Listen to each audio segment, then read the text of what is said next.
Right now at 5, no longer on the list. The committee in charge of naming Atlantic storms is retiring 2 names after they caused catastrophic damage and loss of life.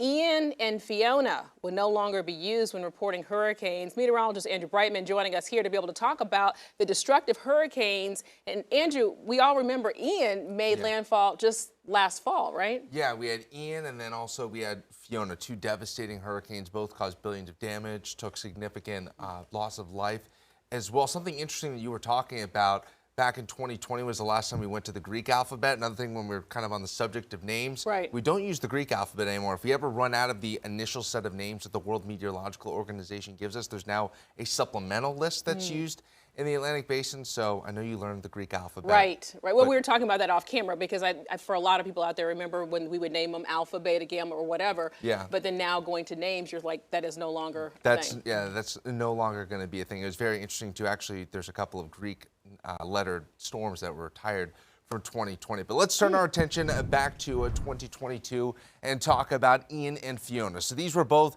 very strong, deadly Category 4 systems. And let's also get back to the topic of naming storms. Again, it's not from the National Hurricane Center. It's actually the World Meteorological Organization, the WMO, that comes out with the different lists of names for each basin, not just the Atlantic Basin, but you have the Eastern Pacific, you have the Western Pacific, you have the Indian Ocean as well. So there's several sets of names that the World Meteorological Organization uses. Now, in the Atlantic Basin and also around the world, they're used on a 6-year rotation.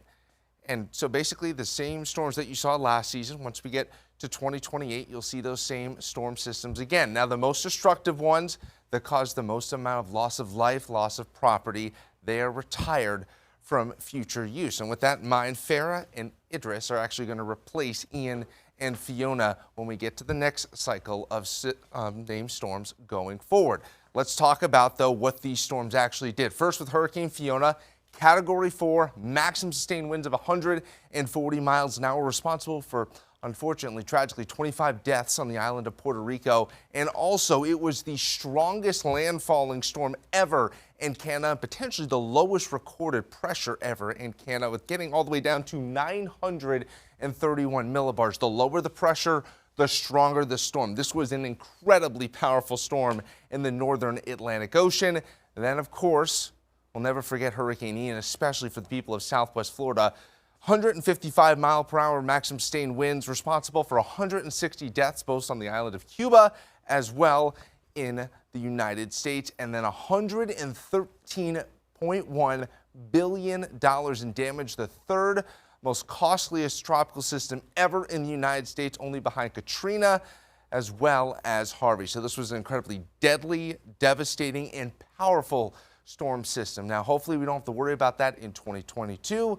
Thankfully, Tara, we at least have a little bit of time before we get to hurricane season. But as we start to recap here, always thinking about preparing to the 2023 hurricane season.